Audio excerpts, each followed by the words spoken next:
familiar y mucho gusto, ¿verdad? Para poderlos ver. Ok, bueno, pues me pueden ver a mí. Eh, la verdad que gusto.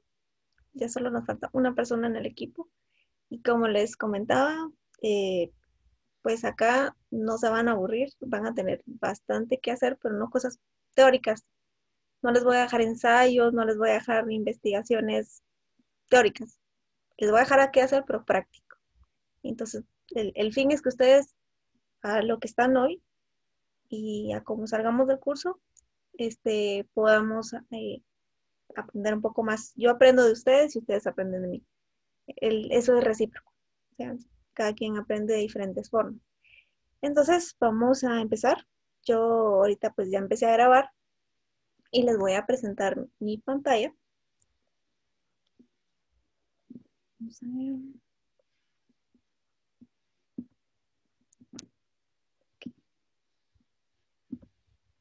Ok, sí ven mi pantalla, ¿verdad? Sí, sí, lo vemos. Ok. Em, Acá lo que vamos a estar trabajando en todas estas semanas em, son diferentes temas, como les comentaba a su compañero. Realmente nosotros no nos vamos a enfocar a desarrollo, o sea, no va a ser desarrollo de alguna aplicación standalone de Java, ni va a ser hagamos un web service y todo eso, o sea, no vamos acá a desarrollar, realmente ese no es el fin es que podamos nosotros aprovechar la tecnología que Java nos da. Nosotros podemos usar cualquier otra tecnología, cualquier otra infraestructura, pero pues básicamente el curso nos pide esto, ¿verdad? Estamos en un nivel de maestría, por lo cual nosotros deberíamos tratar de tener un pensamiento más enfocado al negocio y tener claridad que lo que vamos a hacer tiene que soportar lo que el negocio nos pide, porque nosotros dependemos de eso. Recuérdense que tecnología es un área de soporte al negocio, pero no es quien decide qué se tiene que hacer. O sea, si tenemos que hacer, por ejemplo, un sistema de facturación, no es para tecnología, sino es un sistema que va a utilizar, por ejemplo, el back office, que va a ser, por ejemplo, un área en específico, interno. Pero, ¿qué pasa con aplicaciones que, por ejemplo, tenemos que hacerlas en la web? ¿Sí? Entonces nosotros pues podemos utilizar infraestructura, arquitectura, lenguajes de programación que sean robustos y pues como ustedes sabrán, Java nos permite hacer muchas aplicaciones empresariales que son muy robustas, que se utilizan en la actualidad y que se van a seguir utilizando y que son la mayoría de base que se utilizan para aplicaciones móviles, aplicaciones en la nube, para todo eso. Entonces, nosotros todas estas 6 semanas que vamos a estar trabajando nos vamos a enfocar a eso, ¿sí? Lo primero que vamos a hacer el día de hoy es, pues yo ya les estoy hablando un poco de Java, vamos a ver los diferentes servidores de aplicaciones de Java, ¿sí? Hay un tema donde nosotros tenemos que saber esa línea delgada que tiene un servidor de aplicaciones con un servidor web, que no es lo mismo, y vamos a hacer un pequeño taller con una de las plataformas o servidores de aplicaciones de Java que son caros. O sea, son caros, es el que vamos a usar es uno de IBM, que es robusto, o sea, la mayoría de aplicaciones de empresas grandes, eh, por ejemplo, podemos hablar de entidades bancarias, podemos hablar de empresas transnacionales, empresas grandes que no van a confiarle su transaccionalidad a, un, a una arquitectura que no sea robusta y que no les dé el soporte. Entonces, eh, todo eso lo vamos a ver acá.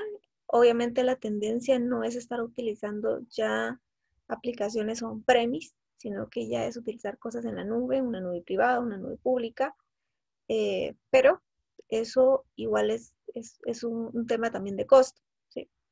Depende también cómo es el enfoque de negocio de la empresa. Si estamos en una empresa donde todavía es todo lo quiero en casa, o sea, todo lo quiero on-premise, entonces nos tenemos que acoplar a eso y depende de eso también el costo que se vaya a invertir. Ustedes me van a decir, ingeniera, pero por ejemplo hay un montón de aplicaciones, hay un montón de servidores de aplicaciones o desarrollos que se pueden hacer en casa y que pueden ser de open source y que hay comunidad y que lo podemos hacer ahí. Sí, se puede hacer, pero depende mucho de la empresa.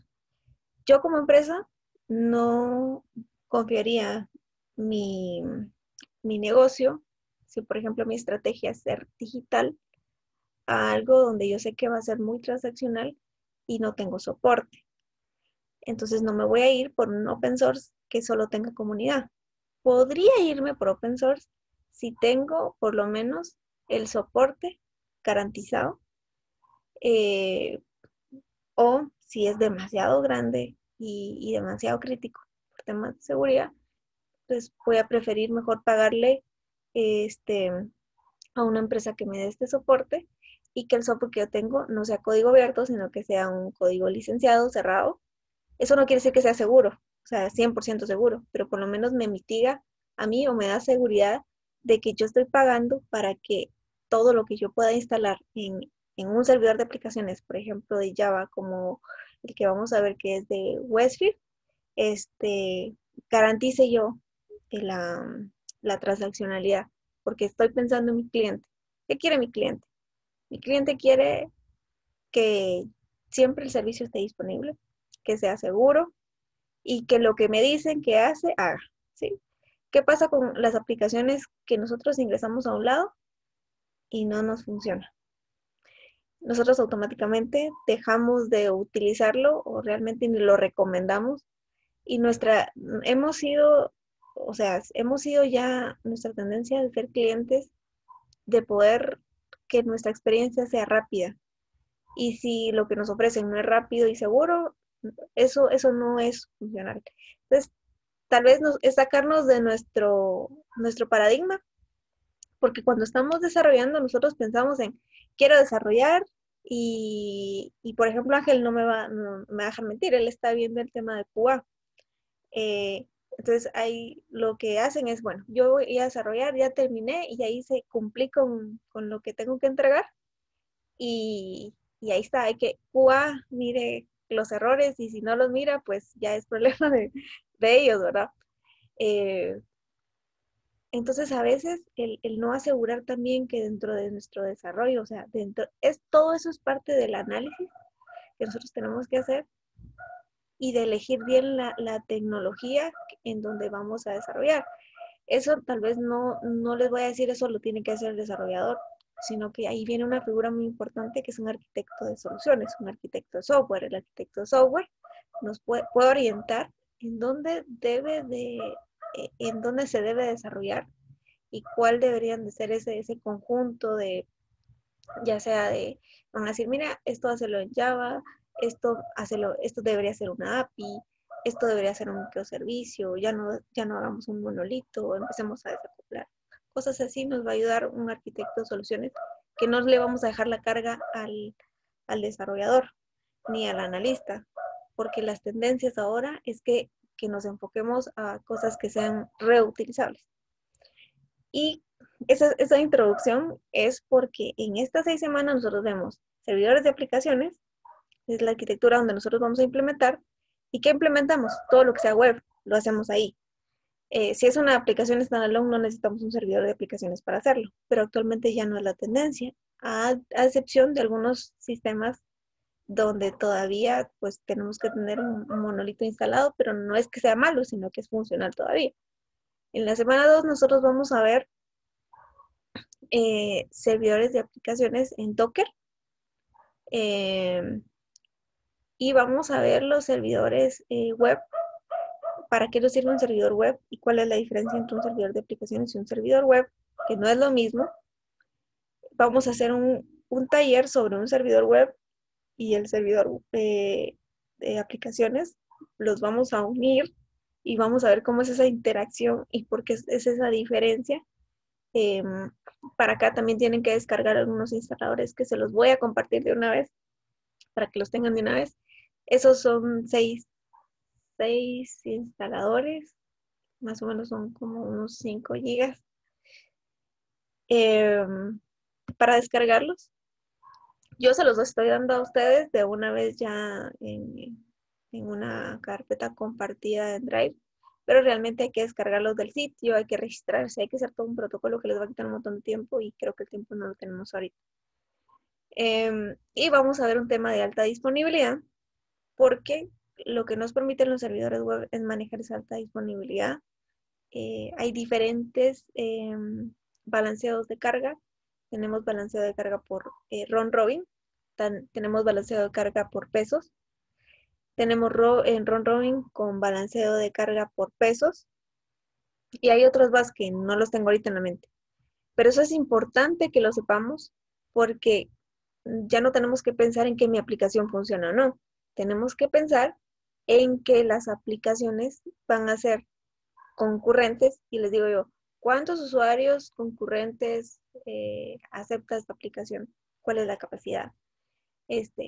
No lo podemos, o sea, ese dato es un poco complicado hacerlo, pero podemos tener herramientas que nos lo permitan hacer. Entonces, yo espero que nos dé tiempo bajar esta herramienta que se llama Toolkit Tuning. Cada suite que ustedes tengan les tienen herramientas donde ustedes pueden monitorear las conexiones, el uso de CPU, el uso de los hilos, todo eso lo pueden ver. Y por ejemplo, Ángel creo que nos va a poder apoyar también, porque en Cuba pues tienen que hacer pruebas de estrés. Y con eso, o sea, se utilizan las herramientas, y con las herramientas de pruebas de estrés que pueden ser automáticas, puede ser desde algo que yo pueda programar. Por ejemplo, Visual Basic me permite a mí tener un tema de pruebas de estrés haciéndolo, programándolo, o puedo utilizar, no me recuerdo si se llama Load Runner, Run Runner, uno de HP, hay diferentes herramientas para poder hacer pruebas de estrés. Ese se utiliza para utilizar otra herramienta que nos permita monitorear el comportamiento, y ahí podemos hacer ese tuning y podemos saber aproximadamente cuántas conexiones podemos tener y soporta nuestra aplicación. En la semana 3 vamos a ver estrategias de negocio con las aplicaciones basadas en Java. ¿Qué vamos a hacer? ¿Cómo las vamos a utilizar? ¿Dónde se utilizan actualmente y para qué se utilizan? Ojo que lo estamos enfocando a Java, pero podemos usar cualquier otro. Tenemos el tema de aplicaciones móviles. ¿Por qué lo utilizamos en aplicaciones móviles? El core que algunos utilizan, por ejemplo, para el desarrollo de aplicaciones móviles es en Java. Si se dan cuenta, la mayoría están en Java. Si hablamos de aplicaciones móviles, pues tenemos diferentes IDEs o diferentes frameworks que son híbridos, ¿sí? Pero eso no lo vamos a ver acá porque no es una clase solo de aplicaciones móviles, pero sí lo vamos a conocer. Vamos a enfocarnos al tema de microservicios utilizando Java, y vamos a hacer un pequeño taller de servlets. Miren, el tema de los servlets es algo que van a decir, ingeniero, eso es viejo. Sí, pero se usa todavía, y es importante que lo tengan en cuenta, porque en algún momento ustedes se van a topar con empresas que todavía tienen tecnología, y los servers no es que no, así que desaparezcan, no, todavía se usan. Lo único es que ya nos estamos enfocando a otra cosa, ¿verdad? Pero es importante que lo vean. Estamos viendo Java, lo tienen que ver. El tema en la semana 4, vamos a ver un tema de gobierno SOA y APIs. Esto va de la mano con lo que tenemos que saber de Java. ¿Por qué?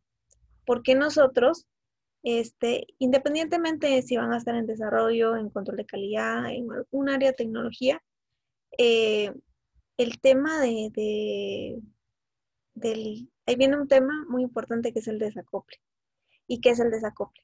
Yo tengo una aplicación monolítica con servicios, o con, no servicios, sino con una aplicación que tiene varias funcionalidades. Por ejemplo, yo puedo tener una aplicación standalone para consultar mi cliente. O sea, es una aplicación standalone, me refiero a una aplicación instalada en en una computadora, que puede ser cliente-servidor o no. O sea, puedo tener mi aplicación acá, que no es web, pero que internamente está consumiendo una API o está consumiendo un servicio, un web service para funcionar. Pero puedo también tener un portal que le sirve a otro departamento y ahí también tienen la funcionalidad de consulta cliente. Tengo otro módulo y de otro departamento y también tiene consulta cliente. Entonces, para cada uno de ellos resulta que yo tengo una lógica desarrollada muy particular y que está embebida en el código, que yo no lo puedo, o sea, yo le llamo monolito a eso, a, a la aplicación donde yo tengo eh, posibles servicios, pero están inmersos en una funcionalidad que no cumple lo que es un servicio. Y lo primero que nos pide que es un servicio que sea reutilizable. Entonces, si yo tengo varios módulos y varias aplicaciones y cada vez que tengo que hacer algo, tengo que desarrollar la misma funcionalidad, no estoy pensando en servicios y no estoy pensando en un tema de SOA. Estoy pensando en monolito. Entonces, es cambiar ese pensamiento a pensar en servicios. El gobierno SOA nos permite hacer eso. Que no solo tecnología piense en servicios, que no solo la figura del arquitecto exista, sino que las áreas del negocio piensen en servicios. Ellos ya no van a pedir, hágame una aplicación, hágame un sitio que tenga esto, hágame no sé qué, sino que quiero este servicio porque este hasta lo puedo convertir en una API y lo puedo monetizar, ¿sí? O sea, pensando en negocio, ¿no? Pero tenemos que pensar a futuro. Luego viene un tema de microservicio, luego viene un tema de API, pero si no tenemos claro el tema de servicio, que es la base, no podemos avanzar en lo demás. Por eso nosotros vamos a ver dos modelos que se llaman el top-down y el bottom-up. Vamos a hacer un taller de esto. Este sí no es que ustedes crean que vamos a desarrollar, no. Sí vamos a buscar una solución web para hacer los modelos y vamos a buscar o un caso hipotético, yo les puedo decir, miren, hagamos esto, o podemos hacer uno de la empresa donde ustedes trabajan. Solo para, o si no, hacemos uno de la universidad, pero cuando nos toque, esa es la semana 4. La semana 5 vamos a ver qué son los ESBs, ¿sí? Los bus de servicios se utilizan como mediadores y que se utilizan en empresas grandes. El core de ellos está basado en Java, ¿sí? ¿Y qué vamos a hacer acá? Vamos a hacer un pequeño taller, vamos a hacer un servicio web en REST, pensando en APIs. Y yo les voy a explicar los diferentes tipos de ESBs que existen. Para esto sí van a hacer un pequeño laboratorio, pero este es un laboratorio. En todo esto atrás siempre yo les voy a dejar lo que hacer. Pero esto sí es bien importante porque les voy a pedir que ustedes busquen, instalen un ESB. Si quieren ya lo pueden hacer desde ahí. Yo les voy a colocar ahí las actividades. Un ESB, uno que sea en la nube y uno que sea on-premise. Y hay que hacer un servicio de los que salgan de nuestro modelo top-down o bottom-up. De esos nosotros vamos a elegir un servicio y lo vamos a convertir a un servicio expuesto, que va a ser un web service en este caso, en REST, en cualquiera de los CSVs que ustedes quieran. Recomendable, pueden usar Tibco. Tibco es muy bueno, pero ese no está en la nube. O en Docker, mejor dicho. Pero hay otros que también yo se los voy a explicar. ¿Qué más? Eso ya, aquí ya nos pasamos a la semana 6. Vamos a ver un poco qué es un API Manager. Los API Manager están basados también en Java, por eso también seguimos viendo esto. Vamos a comparar los diferentes CSVs y cómo los vamos a comparar con la práctica. Entonces, lo que sí es que los CSVs, ustedes, como son 4, los puedo controlar. No van a repetir los CSVs. O sea, yo les explico uno que se llama IBM Integration Service Bus de IBM. Yo les voy a dar eso. Ustedes van a instalar cualquier otro. Existe uno de Tibco, Waffle, o sea, hay diferentes. Oracle tiene su OSB, que si lo quieren hacer es muy pesado. Ustedes cuando vean en mi canal van a tener los tips, porque esto ya lo hicimos en otras clases. Entonces, ahí yo les expuse algunos, pueden verlo. Pero solo para que piensen desde ya, cada uno va a ser diferente, o sea que aquí no lo vamos a poder, pueden apoyarse en consultar en el equipo, pero no pueden copiar, no pueden hacer lo mismo. Les digo porque hay SBs que se configuran en 15 minutos, no es algo del otro mundo, y hay SBs que se configuran en 2 horas. ¿Cuál es la complejidad? De acuerdo a qué tan, qué tan comercial es a veces. Mi recomendación es el primero que encuentre típico, agárralo. Ese es súper fácil. Un ESD es drag and drop, solo es de copiar y pegar. Y programar van a ser 3 líneas nada más. Va a ser bien sencillo. Eso vamos a ver en la semana 6. Vamos a ver lo que es una API y cómo podríamos convertir con un API Manager el servicio que hicimos en un ESB. Y el ESB en la nube, pues ese va a ser, se los voy a dejar a ustedes como taller. Realmente la última semana, tanto el ESB que ustedes van a hacer en la nube, como el servicio web que van a hacer en un ESB on-premise, todo eso va a tener un valor de 20 puntos para ustedes, aparte de los puntos de la clase. Hoy, por participación, ya todos tienen 5 puntos. Su compañero que no está, no es que no lo tenga, sino que simplemente con lo que vamos a hacer, yo a él se lo voy a colocar dentro de la actividad que él termine, porque tenemos que ser solidarios con el equipo. ¿Alguna duda que tengan acá? Solo denme chance.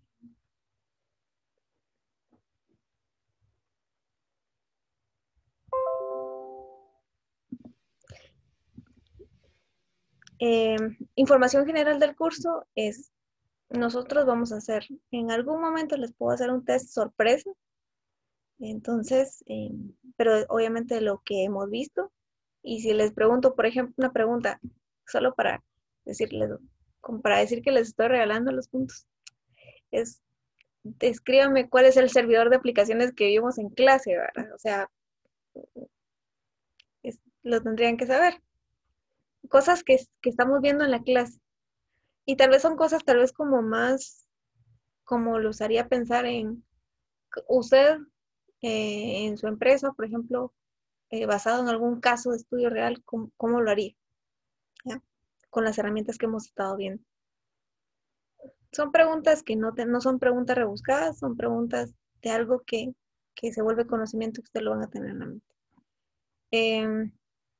Ejercicio seguro, vamos a estar haciendo ejercicios, vamos a estar haciendo laboratorios. Un ejercicio puede ser algo muy sencillo como hacer un pequeño diagrama y un laboratorio sí es algo más complejo. Estamos hablando de que los laboratorios son los que se quedan en casa, que ustedes van a hacer, y los talleres son los que vamos a estar haciendo aquí en clase. Solo para diferenciar que vamos a tener laboratorios y talleres. En teoría el contexto es el mismo, solo que hay diferencia de que uno lo hacen ustedes y lo otro lo hacen conmigo. Y algunas presentaciones. En la última clase hacen una presentación. Y siempre vamos a estar presentando lo que vamos a trabajar. ¿Sí? Siempre. Vamos a estar presentando, si no nos da tiempo en la clase, ustedes ya saben, un pequeño video de 5 minutos presentando el ejercicio y ya. Porque, como les decía, hay algunos que tal vez no se van a poder conectar, pero hay formas para poder hacerlo. Reuniones, normalmente yo lo hago de 6:30 a 9 p.m. Normalmente, a veces nos tardamos más, si nos va bien terminamos antes, pero realmente no se siente el tiempo. Las hacemos por Zoom. Yo les envío el link al grupo, como lo hice hoy. Las sesiones son grabadas y quienes no puedan participar, pues yo les envío el link en el chat y trato de ponérselos en Black. Ahorita lo tengo que hacer así. Tal vez el curso pasado no lo pude hacer así de esa forma, pero lo vamos a hacer acá. Y las entregas que se presenten, o sea, si ustedes lo presentan en clase, no tienen que grabar nada, no tienen que hacer nada extra, pero si no están, necesito la evidencia de que lo trabajaron. Entonces lo van a tener que grabar. Es como algo extra por no estar, pero así se trabaja. Y toda actividad que van a entregar, yo ya se las dejo en el Blackboard. Ahorita tienen la de esta semana. la siguiente semana ya van a tener todo, todas las clases de aquí hasta el último día. Si ustedes quieren adelantar, enhorabuena, por mí está bien. Y si tienen alguna duda, pues pueden escribirme por WhatsApp. Y yo les respondo, tal vez no de forma inmediata, pero sí les respondo. Duración del curso 6 semanas, empezamos de hoy hasta el 10 de octubre para que lo tengan claro. Esas son como las dudas generales. Aquí pues habían algunas notas de los servidores, pero quiero antes de eso, vamos a cambiar de pantalla. Y les voy a poner el Blackboard.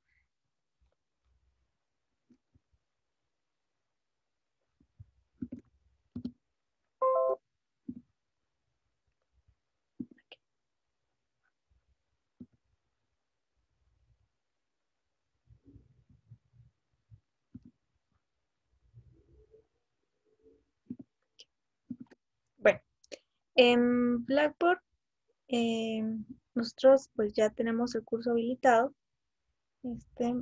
Nosotros tenemos en material de aprendizaje lo que vamos a trabajar hoy. Está el programa del curso, que es lo que ya vimos. Y acá tenemos lo que nos va a servir. Hay varios archivos. El que dice WebSphere Application Server nos va a servir hoy para explicarles qué es un servidor de aplicaciones y qué es un servidor de aplicaciones de la suite de WebSphere que vamos a trabajar. Esto es un archivo de infraestructura, de arquitectura, basado en lo que vamos a trabajar del WebSphere Application Server. Y acá hay una presentación sobre esto. Nosotros también tenemos en las actividades lo que vamos a trabajar hoy. Este es un documento de ejercicios de lo que hacemos hoy, que es paso a paso. Y para los que no puedan estar el día de viernes en la noche, entonces tenemos qué es lo que deberían de presentar en el video, ¿verdad? Y es esto, que prácticamente es lo que nosotros vamos a hacer en la práctica, lo que se les va a pedir. Y adicional, porque esto sí es lo que es el laboratorio, acá ustedes tienen que investigar 5 servidores web de Java, de aplicaciones, que no sea ni Tomcat y que no sea WebSphere Application Server, porque son los más comunes. Lo que queremos es que ustedes puedan saber otras cosas, hay otras cosas afuera, ¿sí? Por ejemplo, puedan decirme Glassfish, pero Glassfish ahora se llama Payara, entonces usamos Payara. Y hay otros. Ustedes los buscan, pueden buscar en el cuadrante mágico de Gartner, o si no, pueden en Google, ahorita ustedes consiguen ahí más de esos 5 que aparecen ahí, ustedes los pueden colocar. Recuérdense que de esos 5, ustedes van a elegir uno, ¿sí? Van a buscar la última versión, el tipo de licenciamiento, si es on-premise, si es en la nube, si es por suscripción anual, o sea, que yo lo alquilo por un año. ¿Cómo es ese tipo de licenciamiento? La infraestructura, el componente, los componentes que necesitan, si realmente solo es de instalar ya o tengo que agregarle otros componentes adicionales. El fabricante, por ejemplo, si yo estoy usando un WebLogic, sé que el fabricante es Oracle. Si estoy utilizando WebSphere, sé que el fabricante es IBM. Así. Y otros pueden poner la comunidad tal, ¿verdad? Si es open source. Y ventajas y desventajas. Entonces ustedes hacen una presentación con esto, la presentación como ustedes quieran, pero lo que sí les pediría es que sea lo más ejecutiva y lo más, no tan grande, ¿verdad? Si en una diapositiva lo pueden colocar, perfecto, pero que se vea bonito. Les puedo dar plantillas para hacer esto. Acá vamos a aprender de todo, cómo van a presentar. Entonces también les puedo colocar algunas plantillas que son pagadas, pero yo se las puedo dar a ustedes gratis para que ustedes les pueda servir no aquí en esta clase, sino en el futuro en su vida profesional, para que lo que ustedes entreguen sea de una forma profesional. Las siguientes modalidades son, de esos dos ustedes eligen uno y van a hacer en la versión on-premise, o sea, la van a poner ustedes, en este caso pues va a ser en su máquina, y la otra es van a buscar una imagen de Docker de ese servidor web. Cuando usan Docker, pueden usar Payara, buscan una versión de Payara, o pueden buscar el on-premise. Las dos igual lo van a tener que hacer. Si me dice, mire, ingeniera, fíjese que encontré uno que sí lo tengo que instalar en mi máquina, pero esta versión no la encontré en Docker, por ejemplo. Busquen otra, cualquier otra. La que pueden repetir con sus compañeros es la de Docker. La que no pueden compartir o puede ser igual a sus compañeros es la on-premise. Entonces, el primero que busque y seleccione uno de esos 5 servidores, lo coloca en el chat y dice, este voy a hacer yo. Los otros participantes no pueden usar la misma versión on-premise, pero sí pueden usar la misma en Docker. O sea, si se quieren ayudar, pueden usar en Docker, buscan la documentación. Esa sí puede ser la misma, pero on-premise no. Busquen o traten la manera de buscar que el tiempo de instalación o si el instalador es grande, es porque se van a tardar más de 1 hora. Entonces, si el instalador es pequeño o incluso desde la página web del fabricante, lo pueden descargar y ven antes de instalar los pasos, ahí se pueden dar cuenta qué complejidad tiene.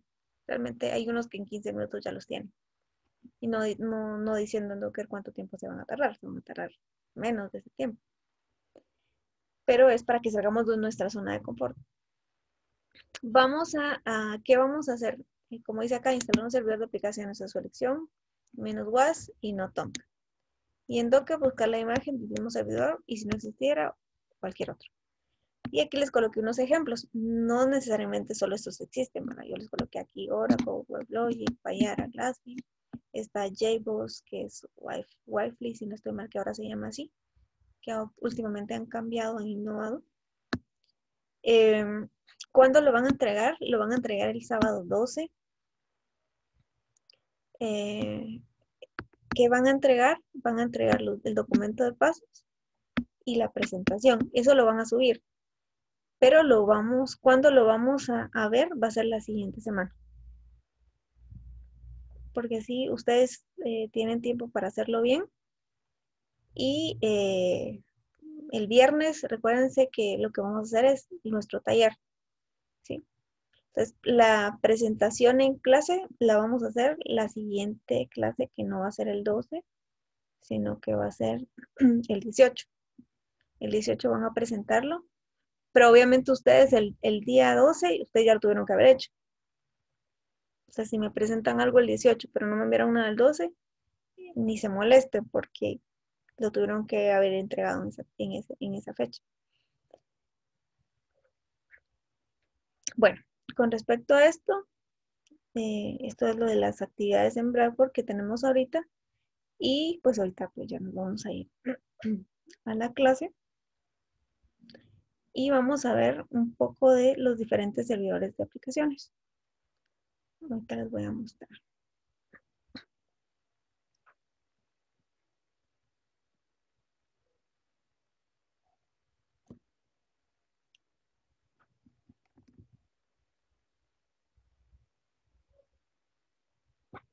Ok. Creo que siguen viendo el Blackboard, ¿verdad? Sí, todavía Sí, seguimos. sí. Ok.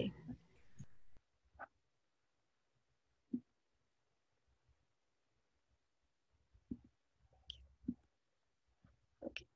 Bueno, el contexto de las aplicaciones web. Acá, básicamente, era para que nosotros podamos saber en el mundo de las aplicaciones web de Llama, qué es lo que nosotros deberíamos de tener como infraestructura que nos pueda soportar a nivel lógico. No estamos hablando a nivel hardware. Acá nos dice que es un servidor de aplicaciones web. ¿Cómo es que se empaquetan las aplicaciones web de Java? Normalmente las empaquetamos en archivos .war o .er. Depende qué es lo que nosotros queramos. Normalmente, si es un sitio que vamos a desarrollar y lo vamos a colocar en un WAS, un Web Application Server, normalmente nos lo piden que sea un EAR. Pero si yo me voy a lo general, la mayoría de aplicaciones o web service o sitios lo instalan en un WAR. Acá pues nos dice, ¿verdad? En Java el término servidor de aplicaciones web hace referencia a un servidor de aplicaciones Java Enterprise Edition. Y según esto dice que Tomcat no es un servidor de aplicaciones, sino es un contenedor de servlets. ¿Sí? Pero en algunos casos ustedes en otras teorías van a encontrar que un servidor Apache Tomcat sí es un servidor de aplicaciones. Por eso es que yo no les pedí que ustedes agregaran en lo que van a investigar un Tomcat, ¿sí? Pero realmente tiene la misma función. Esto sería el cómo es que se empaqueta. Como les decía, normalmente la mayoría lo empaquetan en un WAR, pero cuando usamos un WebSphere, los sitios los ponemos en EAR. Eso es porque, por ejemplo, la suite de WebSphere me permite a mí ser como más compatible con las funcionalidades que tiene, pero los WAR de por sí me funcionan en cualquier servidor de aplicaciones que yo tenga. Entonces yo normalmente en un WAR que voy a tener todos los JCP, o sea, todas las páginas que yo tengo ya programables. Voy a tener todas las imágenes, si es un sitio, por ejemplo, yo puedo empaquetar dentro del WAR todas mis imágenes y en algún momento, si yo no quiero dejarle toda la carga al servidor de aplicaciones, le voy a quitar esa capa de las imágenes, las quito de ahí y las traslado al servidor web. Entonces el servidor web me sirve a mí para que esas ya estén en caché y que se puedan servir sin que llegue el servidor de aplicaciones la imagen. Eso no es tan automático, sí hay que programarlo, pero lo podemos dividir. Ustedes tienen varios directorios. Al final de cuentas, esto es hace cuenta que es como que fuera un zip y adentro tenemos todas las carpetas.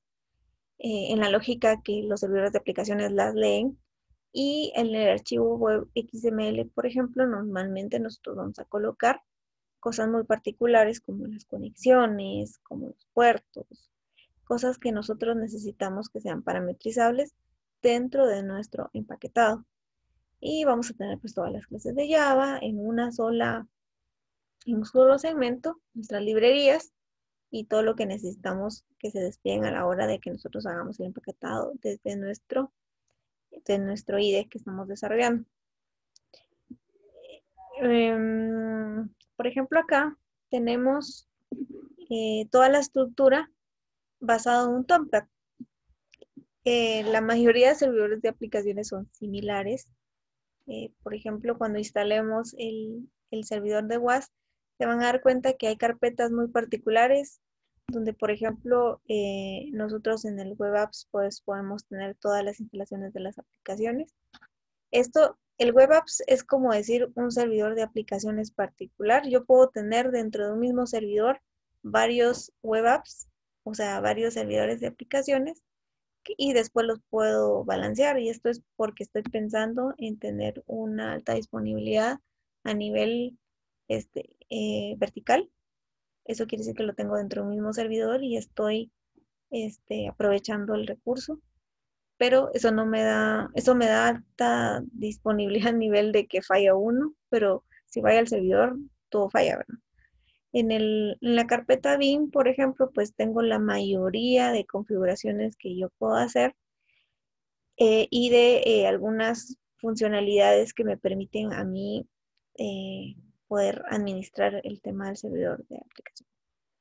La carpeta de los logs, que normalmente, pues, si nosotros queremos ver toda la trazabilidad de usuarios conectados, qué está pasando por mi servidor, si hubo algún error en alguna de las transacciones o algún error de trama, todo eso lo puedo ver en los logs. Y pues sí, podemos ver así a grandes rasgos una capa de cómo funcionan las aplicaciones Enterprise Edition de Java. Pues por ejemplo, nosotros tenemos nuestra capa web, tenemos nuestra capa de base de datos y tenemos nuestra capa del cliente, ¿sí?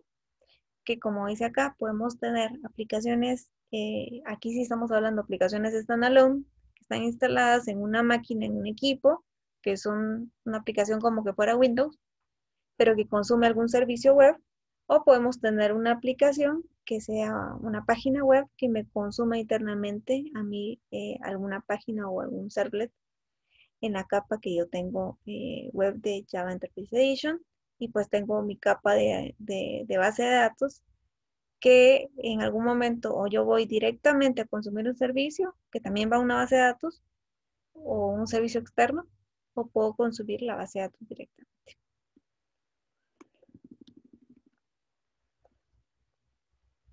Y si lo vemos ya de una capa más abstracta, pues sería esto. Realmente para eso es que nos sirven los servidores de aplicaciones, es que nos puedan manejar todo el concepto de una suite de Java Enterprise Edition. Y para, pues acá había un pequeño ejercicio. Realmente estos laboratorios estaban basados más en programación, pero nosotros nos vamos a basar más en el tema de la administración y el tema de cómo nosotros vamos a poder armar nuestras arquitecturas tecnológicas basadas en Java. Ok, esto está en la plataforma, si no está, pues se lo subo. Y ahorita pues nos vamos a ver de todo lo que vimos de un servidor de aplicaciones, veamos que es un servidor de aplicaciones WAS, ¿sí? Que es un WebSphere Application Server. Y conceptos básicos que tenemos que hacer antes de instalarlo, configurarlo, conocerlo y explorarlo. Las características son similares en cualquier servidor de aplicaciones que ustedes vayan a instalar. Nosotros necesitamos saber los conceptos básicos, los tipos de arquitectura, qué es un servidor IHS, las instalaciones de las aplicaciones, crear un servidor y la administración desde una consola administrativa. La particularidad de los servidores de aplicaciones es que normalmente ustedes los van a administrar desde una consola web. Eso es lo bonito de esto. Lo podemos hacer también directamente por línea de comandos. Si es en Windows, yo les digo, no, mejor hagámoslo desde la consola. Pero si a ustedes les gusta el tema de hacerlo en un IX o un Linux, por línea de comandos también. Se pueden hacer más cosas que no me permite hacer la consola administrativa, sí. Eso es conociendo cómo funciona el core de las diferentes arquitecturas de servidores de aplicación. Bueno, un poco de conceptos entrando a los servidores WebSphere Application Server. Concepto. ¿Qué es un web? Es un software que realiza la función de un servidor de aplicaciones web de IBM, y aquí les puedo decir Java, específicamente en un marco de software y middleware, o sea, intermediario, que aloja aplicaciones web Java, ¿sí? Basados en todo lo que es. ¿Qué es un servidor IHS? Es un servidor, no es más que un servidor web, pero este es un servidor basado en el core de Apache, modificado por IBM, patentado por IBM, mejorado por IBM, llamado IBM HTTP Server, que funciona en el protocolo HTTP, ¿sí? Como dice acá, IBM HTTP Server es un servidor web de los protocolos de los productos IBM WebSphere Application Server, se basa en HTTP Server, y proporciona un amplio conjunto de características de Apache, además de mejoras de IBM. Acá hay particularidades como cómo manejo el balanceo de carga, cómo me comunico con el servidor web, cuáles son esos componentes, cómo lo administro dentro de esa consola administrativa. Nosotros vamos a hacer esa unión y nos vamos a quitar el tabú de cómo hacer estas uniones, configuraciones. Tal vez solo para ponerlos en contexto, normalmente de esto lo utilizan las empresas grandes Y el que alguien sepa de esto, por ejemplo, 1 hora para un especialista está cotizado unos $240, así de barato. Entonces, tal vez solo para que lo tengan en cuenta. Conceptos. ¿Qué es un servidor de aplicaciones? Ya sea en un WAS o en cualquier otro, en JBoss, en WebLogic. Realmente un servidor de aplicaciones no es más que tener esa parte lógica de una JVM, donde yo a la JVM, a la Java Virtual Machine, le estoy diciendo que ese pedazo va a ser solo para ella, pues, y que va a tener un tamaño de memoria específico, va a tener puertos específicos, va a tener un contenedor de hilos y un contenedor web específico, va a tener un context root, o sea, una dirección en la URL, por ejemplo, particular. Entonces yo puedo hacer varias cosas. Yo puedo crear plantillas, administrarlas. Entonces, el servidor de aplicaciones, si lo vemos en la práctica, es esto. Si lo vemos así como en una gráfica o en una imagen, tal vez en WAS es esto. Lo vamos a ver como que fuera una aplicacioncita. Pero dentro de eso hay más de 100 opciones para configurar y parametrizar por cada servidor de aplicaciones. En un servidor de aplicaciones yo puedo instalar N cantidad de aplicaciones Java, o sea, puedo implementar 100 WAR o 100 EAR, eso sí, dependiendo de la característica que yo tenga de recursos, porque recuérdense que acá dependemos de los recursos, porque si yo no conozco eso, entonces me van a decir, bueno, tengo que instalo cualquier cosa en cualquier lado y si falla o se está cayendo el servidor, yo no sé ni por qué, y es porque resulta que le puse 2 aplicaciones que son muy transaccionales que entre ellas se botan. Si estoy haciendo pruebas de estrés, por ejemplo, ¿qué sucede? Yo tengo que saber cómo parametrizarlo. Si yo no le coloco un límite a un servidor de aplicaciones y se lo dejo libre, lo que va a suceder es que se va a consumir todo el recurso que tengo en la máquina. Y eso puede tal vez afectarme en cualquier otra aplicación que yo tenga. Entonces, esto nos sirve para hacer tuneo y nos sirve para configurar. Entonces, es importante que ustedes sepan que es un servidor de aplicaciones. Y como dice acá, el servidor de aplicaciones es la plataforma en la que las aplicaciones basadas en el lenguaje Java se ejecutan. Eso es un servidor de aplicaciones. ¿Cómo lo vemos en WAS? Es esto que está acá. Así lo vamos a ver. Y lo vamos a explorar. Es importante que sepamos que es un nodo, y un nodo es una agrupación administrativa de los servidores de aplicaciones para la configuración y la gestión operativa dentro de una instancia del sistema operativo. Traducido, un nodo normalmente es un servidor, pero puedo tener casos que en un servidor puedo tener varios nodos.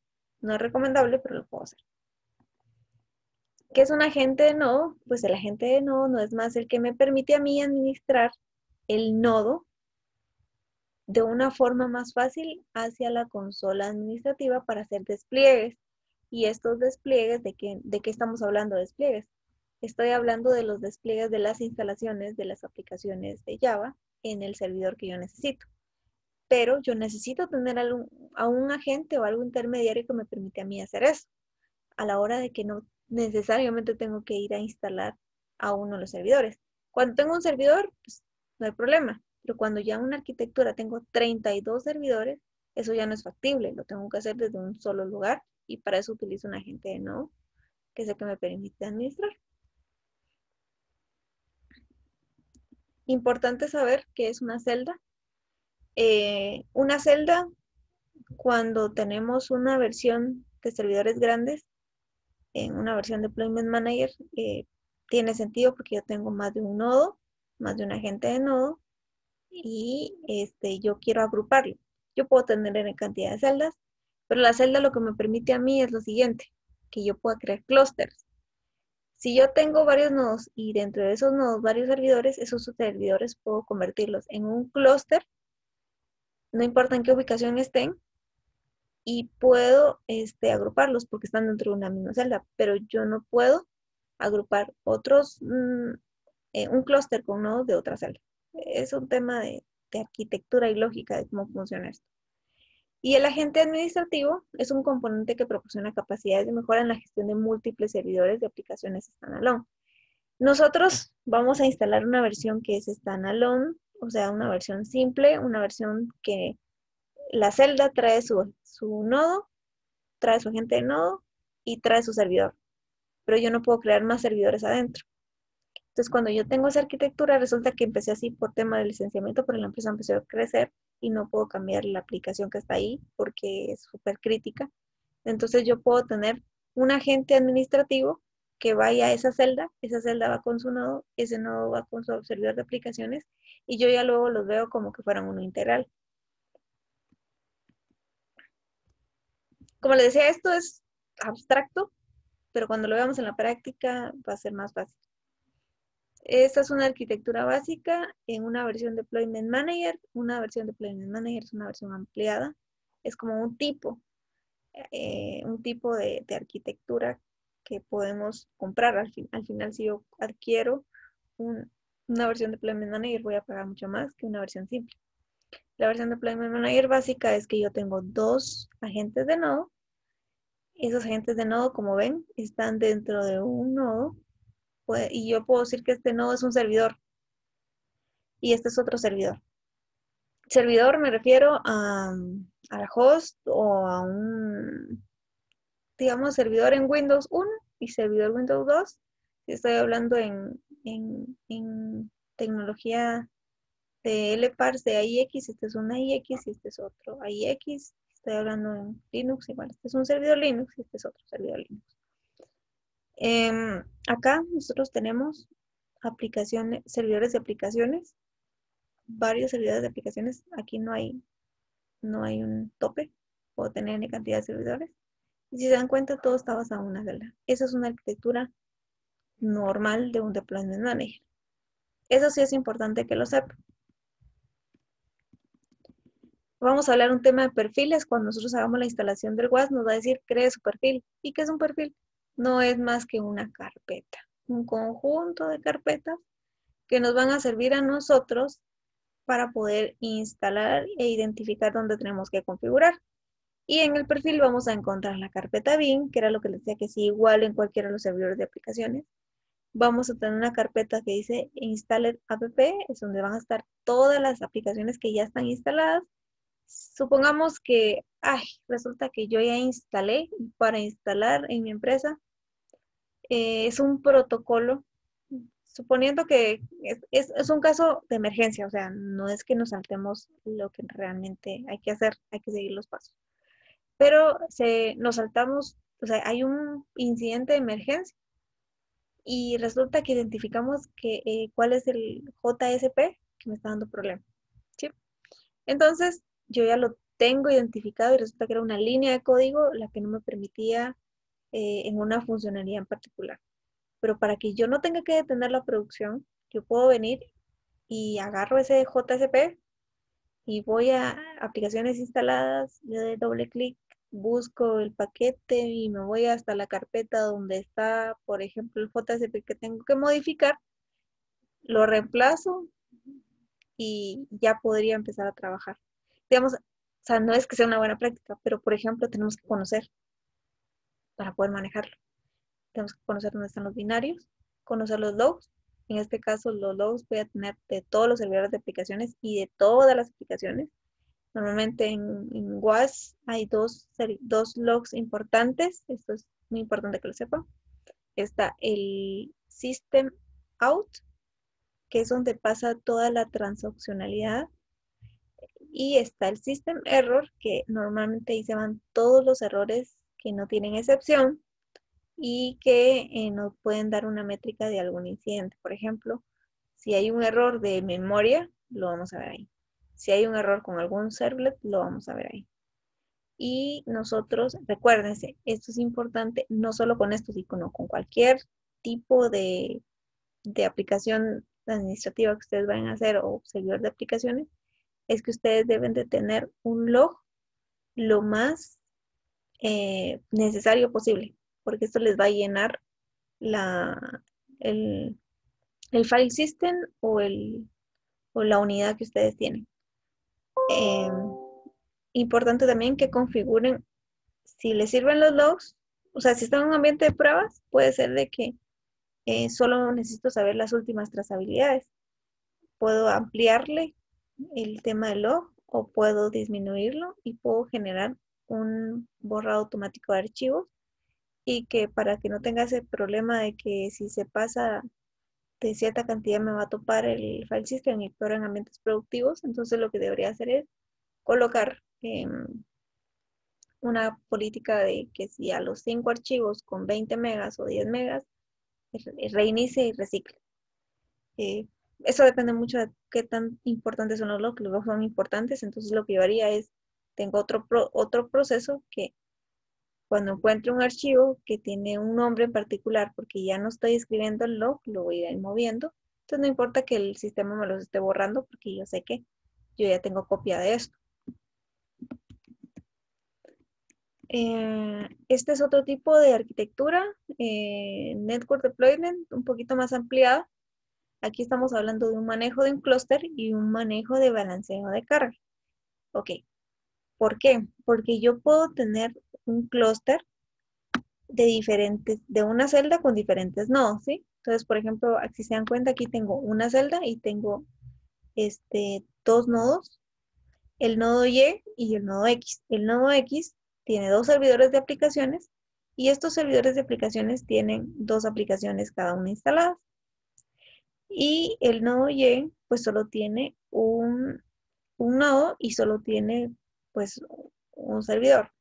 Acá lo que se puede hacer, digamos, si se dan cuenta, las aplicaciones se llaman iguales. Eso quiere decir que yo tengo un clúster. Tal vez no se ve una línea, un cuadrito ahí, pero estamos hablando que es un clúster. Acá estamos hablando de un clúster. ¿Será que es un clúster horizontal o es un clúster vertical? Este es un clúster horizontal, perdón, es vertical porque lo tenemos dentro de un mismo nodo, dentro de un mismo servidor. Y cuando hablamos de un nodo, de un clúster horizontal, es porque estoy traspasándome del servidor, de un servidor, sino que me estoy yendo a, tal vez para no confundirlos. No puede ser el host, ¿sí? Entonces estoy usando más de un nodo. Pero cuando solo uso un nodo y estoy creciendo internamente, estoy hablando de un clúster vertical.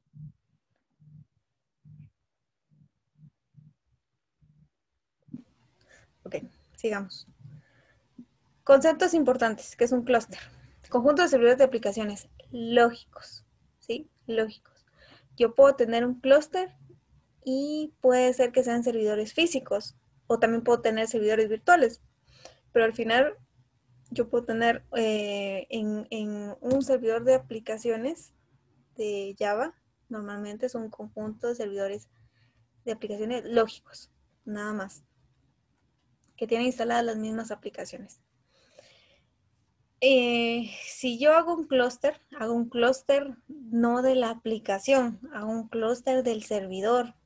Y si yo tengo dentro de un servidor 2 aplicaciones, en el clúster van a ser esas 2 aplicaciones en los servidores. O sea, van a estar, ellos se tienen que trasladar, los servidores tienen que tener, los servidores de aplicaciones que estén dentro del clúster tienen que tener una particularidad que deben de ser homogéneos en la cantidad de aplicaciones. Recomendable es que si yo tengo una aplicación en varios servidores, que es la misma, la pongo en un clúster y voy a permitir que exista alta disponibilidad. Ahora, hay una diferencia entre tener un balanceo de carga con una solución a tener un balanceo de carga con un clúster de servidor de aplicaciones. Porque hay algo que tenemos que tener bien presente a la hora de hacer un clúster, es que ustedes tienen que tener muy claro el tema de la persistencia. cómo van a manejar la persistencia. Cuando yo uso a veces un balanceador, que puede ser una solución de un appliance, por ejemplo, un Netscaler, un F5, de cualquier otra solución que hay en el mercado. Debo de tener bien en cuenta cómo es la persistencia. ¿Por qué? Porque si yo tengo una aplicación web, por ejemplo, ¿cómo hago para que esa misma petición, la petición que me hizo mi cliente, tenga persistencia en todo el camino y que lo que me preguntó yo se lo devuelva y que no haga y que el mismo servidor que le respondió sea el mismo que recibió, que el mismo que le respondió? Entonces ahí tenemos un tema de cómo vamos a manejar los Session ID, eso a nivel de la capa web, pero también hay otro tema que tenemos bien en cuenta, bien presente, es si vamos a tener servicios web que se van a consumir, la persistencia de que el mismo servidor web me responda a mí y no le responda a otro servidor otra petición. Se los digo porque eso pasa. O sea, a veces, cuando no se tiene el tema de la persistencia, pongamos un balanceador y que se nos haga el trabajo, y no se ve la persistencia, es un error fatal porque vemos N cantidad de aplicaciones que se hacen, digamos, al mismo tiempo, porque tengo 5 servidores en un clúster, los 5 recibieron la petición, los 5 respondieron y entonces me hizo 5 veces una transacción, ¿sí? Cuando son consultas no hay problema, pero cuando estamos hablando de transacciones sí hay problema. Ese es algo que ustedes tienen que tenerlo siempre en mente para poderlo, esto no es solo con esto, sino esto es a nivel general, pero también en un clúster de WebSphere Application Server, acá se hace un clúster con persistencia, él maneja la persistencia en Java, y yo puedo hacer un balanceo de carga, y el balanceo de carga es un balanceo de carga round robin por pesos. Esto no lo vamos a ver hoy, pero lo vamos a ver en la siguiente clase. Y el Deployment Manager, pues que no es más que el administrador, el super administrador, que en una versión ampliada de WAS Network Deployment. La versión Network Deployment es la versión pagada más cara que tiene WebSphere Application Server, pero que nos permite tener N cantidad de servidores administrados. Okay. Aquí está el clúster vertical, que les decía, tengo un solo nodo. Háganse cuenta que ustedes hicieron una máquina virtual y ahí crearon 2 servidores de aplicaciones en un solo nodo. Entonces, ese es un servidor, ese es un clúster vertical. ¿Qué es la ventaja? Que yo aprovecho los recursos que tiene el servidor o el host. Desventaja es si muere el host o no, se cayó todo.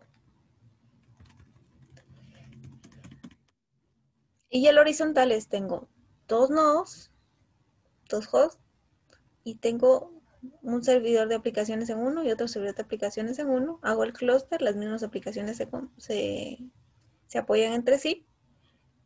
La ventaja es que yo puedo acá tener alta disponibilidad. Muere uno, sigue respondiendo el otro. Eso es lo mejor de esto. ¿Cuál es lo mejor? Es que tengamos el híbrido, tanto un clúster vertical como un clúster horizontal para poder aprovechar los recursos. Y esto es pues un servidor Deployment Manager, pero ya tenemos aquí, ya tenemos un servidor web interactuando. Entonces yo puedo tener un servidor web donde dice agente no, puedo instalarle un agente no, y lo único que va a hacer es administrarme las aplicaciones que instale en el servidor de aplicaciones. Se va a ese archivo que se llama plugin.config.xml. Ese es el que tiene todas las configuraciones. Un servidor de aplicaciones tiene su propio puerto seguro, su puerto no seguro, su puerto de administración, su puerto tanto seguro como no seguro, y tiene otra cantidad de puertos. Todos esos se van en ese archivo XML y la aplicación que tengo instalada, porque de alguna razón el servidor web tiene que saber qué es lo que se ha instalado en el servidor de aplicaciones. Y esto lo puedo hacer con un agente de no. Y acá pues puede ser con uno no gestionado, o sea, tengo un servidor web que nosotros de forma manual hacemos esto, ¿verdad? Vamos al servidor al servidor WAS, vamos a hacer la recopilación de este archivito con los puertos y lo vamos a colocar de forma manual. Esto si instalamos un servidor que no sea un servidor IBM, IHS, entonces nos va a tocar que ir a hacer esto a manita, porque normalmente si yo tengo un servidor WAS, Web Application Server, y tengo un servidor web que va a ser un IIS, voy a tener que hacerlo de forma manual. Normalmente si lo hago en un IHS, tiene unos componentes que nos permiten hacerlo de una forma más bonita, como la siguiente forma. Esto es ya con la suite completa del IHS. Aquí ya son comandos que nosotros podemos administrar. Comandos de HTTP, o sea, como que puedo detenerlo, puedo iniciarlo, puedo propagar el archivo de una forma consolidada sin tener que salirme. Y acá pues, aquí ya estamos usando una forma más ampliada, donde yo ya tengo un agente de nodo en el servidor IHS, pero este ya es como, háganse cuenta que tengo más de un servidor IHS y lo quiero administrar de una forma conjunta. En la realidad, ¿qué es lo que normalmente se hace? O lo que nosotros vamos a hacer es esto. Este es el esquema que nosotros vamos a trabajar en clase. Y ese es un esquema más ampliado que no tenemos los instaladores para hacerlo. ¿Y qué es nuestra administración básica? Es iniciar la consola, el agente y los servidores. Nosotros ahorita no lo podemos hacer porque no lo tenemos instalado. Esto es para que ustedes lo tengan en cuenta del servidor WAS. Y aquí viene lo bonito.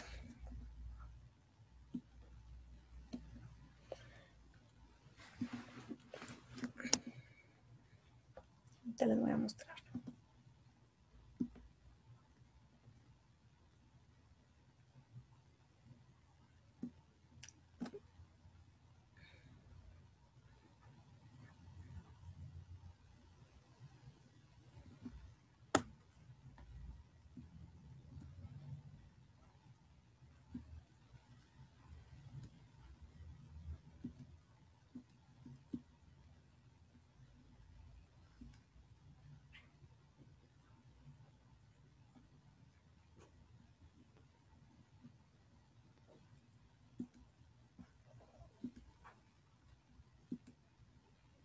Listo. Ahorita estoy presentando el manualito de pasos. ¿Sí lo ven? Sí. Ok, Y lo estamos viendo. gracias. Sí, ingeniero. Perfecto. Bueno, ¿qué es lo que nosotros vamos a hacer? Yo ya tengo, pues, esto lo tengo en un servidor desplegado, montado. Si no tienen una ISO, lo pueden hacer con un servidor, crear su servidor virtual. Pero por temas de tiempo, por temas de recursos, lo pueden hacer en su máquina. No necesariamente lo tienen que hacer en una máquina virtual. O les decía, también está la opción de hacerlo en la nube. ¿Qué es lo que necesitamos? Este es el portal de IBM que les comentaba, donde ustedes tienen que loguearse, tener una cuenta. Pues esto se saltaron ustedes los pasos porque estos que están acá son los instaladores que yo ya les tengo en la carpeta compartida. Acá yo los bajé para Windows, pero si ustedes no quieren hacerlo para Windows, pueden hacer estos pasos y hacerlo para el sistema operativo que más se les haga más fácil. Los pasos son iguales, similares. Lo único que cambia es el sistema operativo y el directorio raíz. ¿Qué es lo primero que vamos a hacer? Vamos a descargar los archivos que están acá, que se ven en esta imagen. Ok. Que se ven en esta imagen.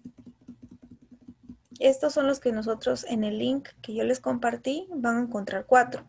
Hay uno que se llama IM, que es Installation Manager, y están estos 3. Estos 3 son 3 discos que se van a descomprimir en una sola carpeta. Cuando ya los tengan, los van a descomprimir en una sola carpeta. ¿Sí? Ok. Una vez que ustedes ya lo tengan en una sola carpeta, de preferencia colóquenle algún nombre particular para que no se confundan, pero tienen que estar los 3 en la misma carpeta. O sea, crean una carpeta y lo descomprimen ahí mismo. No vayan a crear carpetas o subcarpetas porque no les va a funcionar la instalación. Acá lo que vamos a hacer es, esto es lo que les debe de aparecer cuando ya lo tengan completo, descomprimido de una forma completa. Están los 3 discos. Y lo más importante de todo esto es este archivo que se llama repository.config. ¿Por qué? Este archivo repository.config es el que nos va a permitir instalar el paquete del WebSphere en nuestra máquina o en la máquina virtual o en alguna otro servidor. Okay. Luego, ya que tengamos los archivos descomprimidos, este es el Installation Manager, la versión 1.6. ¿Qué es lo que vamos a hacer? Vamos a instalarlo. Entonces aquí pues le vamos a dar install. Este que es en la suite de WebSphere de IBM tiene una particularidad, que él tiene el instalador del instalador. Es un instalador que les va a servir para instalar el MQ, Broker, cualquier otra suite que tiene IBM, y en este caso el IHS también nos va a servir instalarlo con esto. Entonces, a la hora que instalemos no lo vayan a botar porque nos va a servir para lo demás que vamos a seguir trabajando. Ya que lo tengamos instalado, les va a aparecer esto. Aquí es pasos para instalar. Esto es nada más que next, aceptamos las condiciones. Pero aquí hay algo muy importante que tal vez les quiero comentar, es que, digamos, el directorio donde tenemos que instalarlo, de preferencia no lo vayan a colocar en Program Files. Ahorita voy aquí.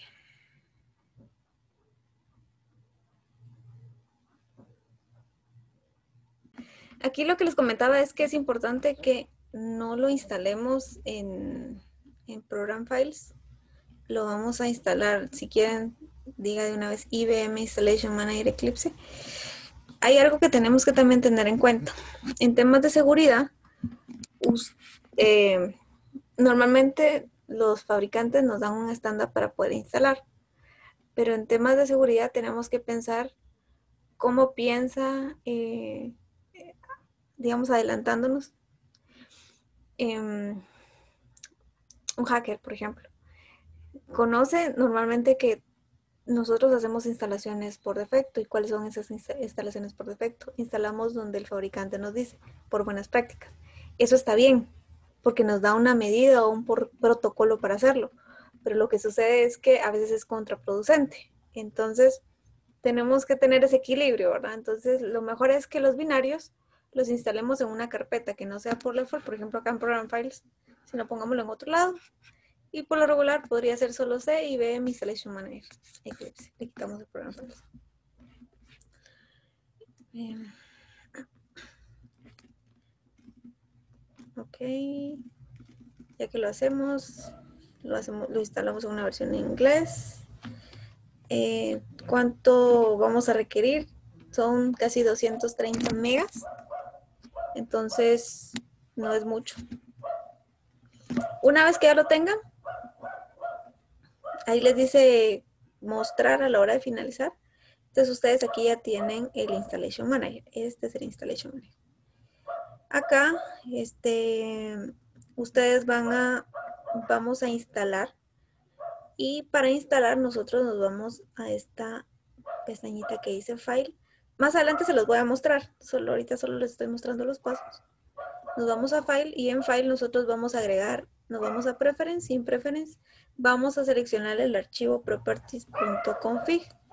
¿Cuál es ese archivo properties config? Lo vamos a buscar. Nos vamos a ir a la carpeta donde descomprimimos los tres instaladores. Y ahí vamos a encontrar ese archivo. Creo que aquí está. Es repository.config, ¿no? Lo seleccionamos. Si todo está bien, si los archivos no están corruptos, si están completos, nosotros le damos aquí en Test Connection.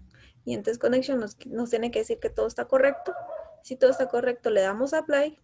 Y al darle Apply, nosotros empezamos a instalar. Seleccionamos Instalar. Y aquí, pues nosotros pues solo tenemos uno, pero a veces podríamos tener más de un instalador. Entonces tenemos que seleccionarlo.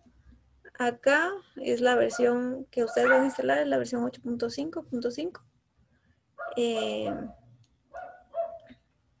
Aceptamos condiciones. Y igual, ¿verdad? Acá les va a aparecer Program Files, lo colocan en C, IBM siempre.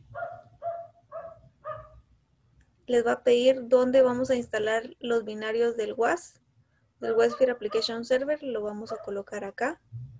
Acá le quitamos el Program Files, igual que la otra instalación. Lo quieren en español, lo pueden instalar en español, en coreano, en japonés, como ustedes quieran, ¿verdad? Como mejor se sientan, pero de preferencia que sea en inglés.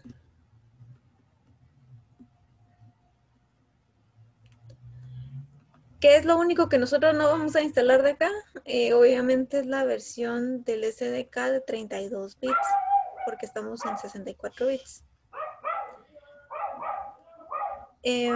Acá, por ejemplo, es importante que ustedes vean cuál es la versión de Java. Esto era lo que les comentaba, que era de preferencia que lo instalaran en una virtual, pero si no, lo pueden hacer en su máquina. Por el JDK que les va a instalar. Y nada más requieren para esto, por lo menos en espacio en disco, 2.27 gigas.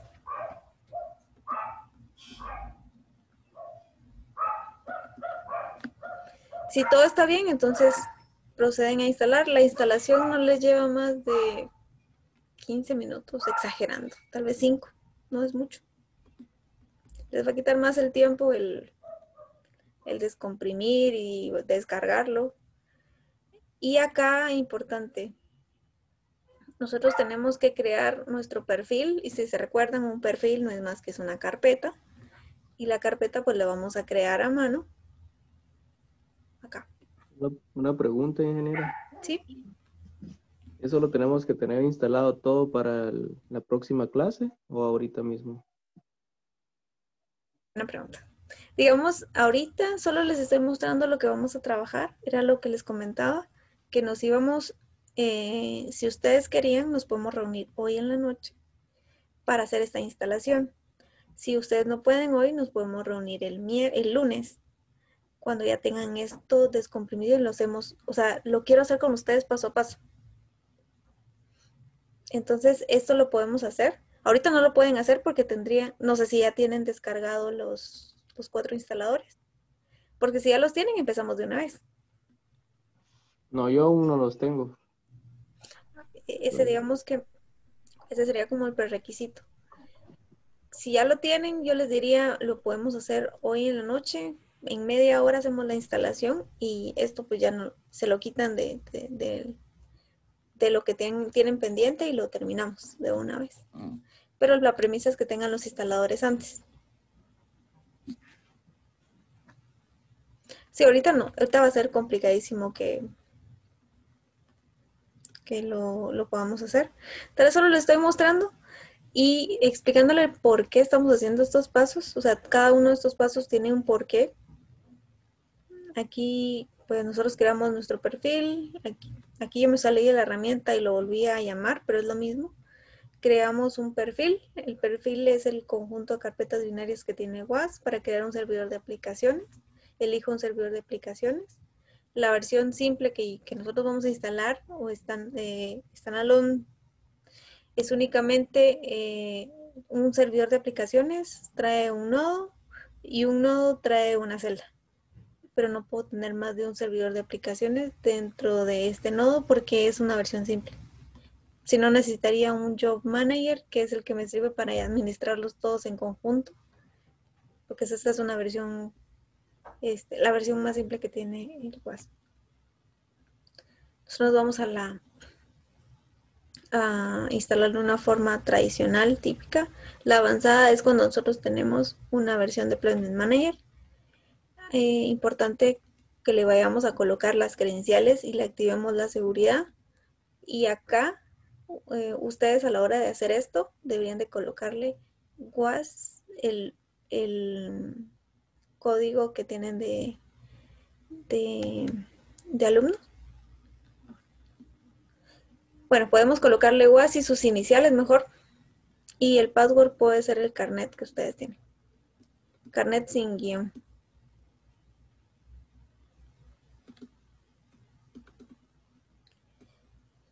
Si se puede cambiar esto, no lo pueden cambiar. Entonces, si se copian, no sé qué van a hacer. Son bromas, sí se puede cambiar.